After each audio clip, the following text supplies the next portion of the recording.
I grew up with a sister that needs to be taken care of all time, and my entire life has revolved around her. Since her birth, I've felt like I was pushed aside, expected to sacrifice my own needs and goals to help take care of her. I was forced to give up my room, my time, and even personal milestones, like when my parents missed my school speech, because they were always too busy with her. My sister is severely autistic.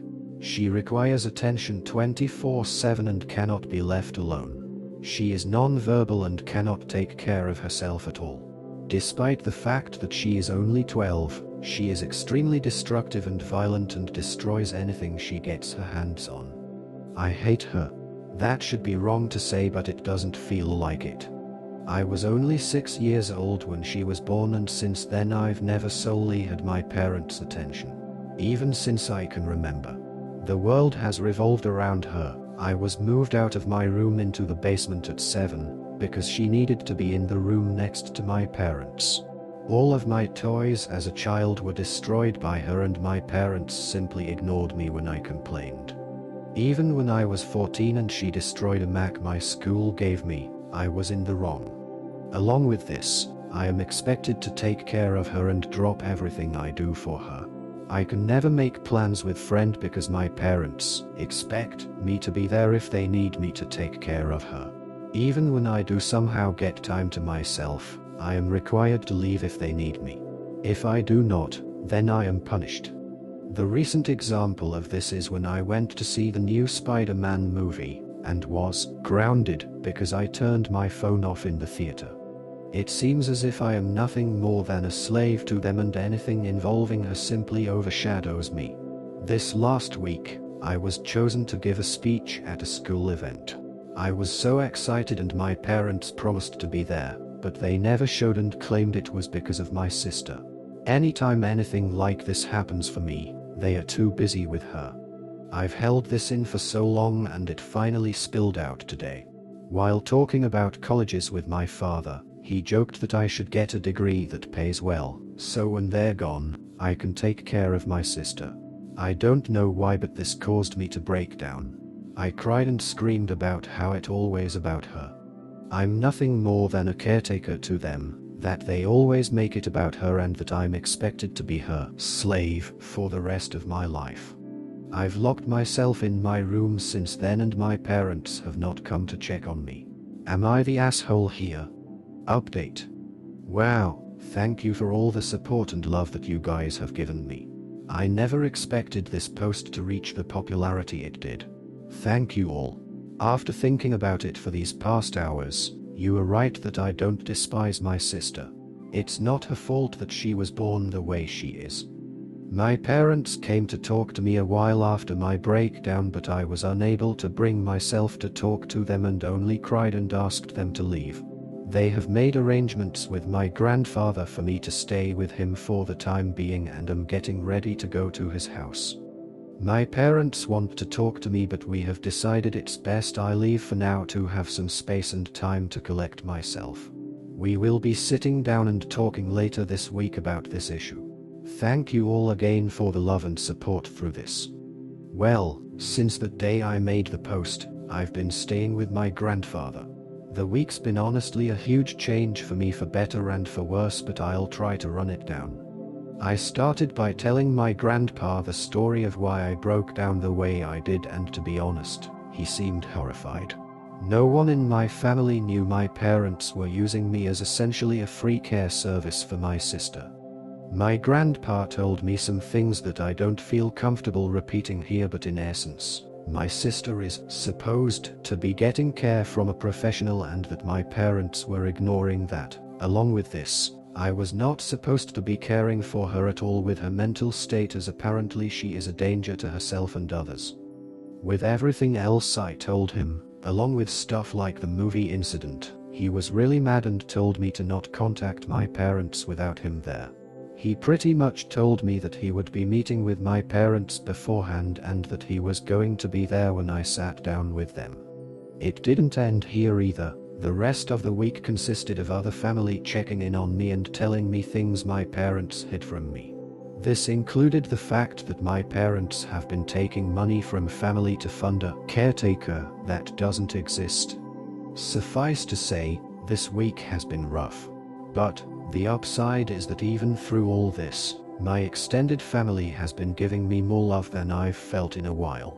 My grandfather spent this last week making up for the time I've lost, encouraging me to spend time with friends and do things I want to do. My aunts and uncles have also been helping me through the week. Well, Saturday night, I sat down with parents to talk. It went badly to say the least. They came clean to me about everything. They told me things I will not repeat here, but they did not apologize. My parents still claim that I somehow owed my sister my time. My father even saying, "You were put here to be her caretaker." I won't lie and say I was composed. After everything I learned, I confronted them on the fact that my sister needed a caretaker, the money my dad was taking from his sister, and a few other things. They denied it or made excuses. And in the end, we ended off in a worse place than before.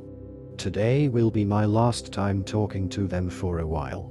After talking with my grandfather and uncle last night, I'm not going back. Later today, I'm going there and picking up my stuff and moving in with my grandfather.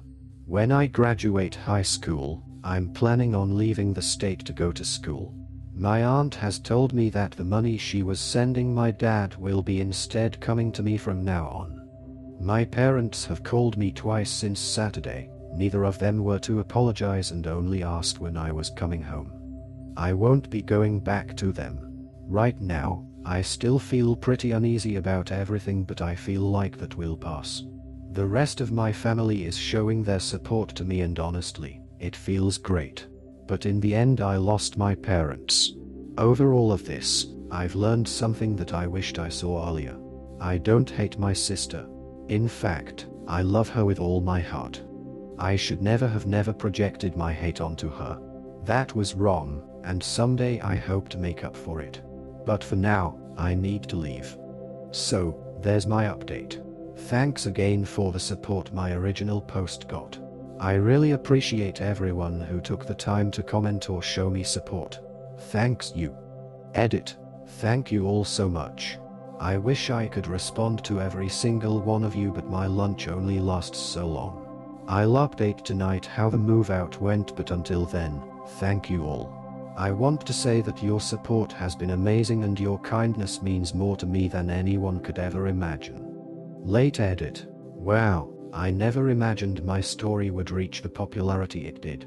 I know it's kind of cliche and I've said it 1,000 times, but thank you all. We just got back from moving my things out of my parents' house.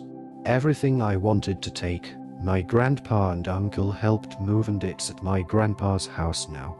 I have my birth certificate, social security card, and every other document and record I could think of.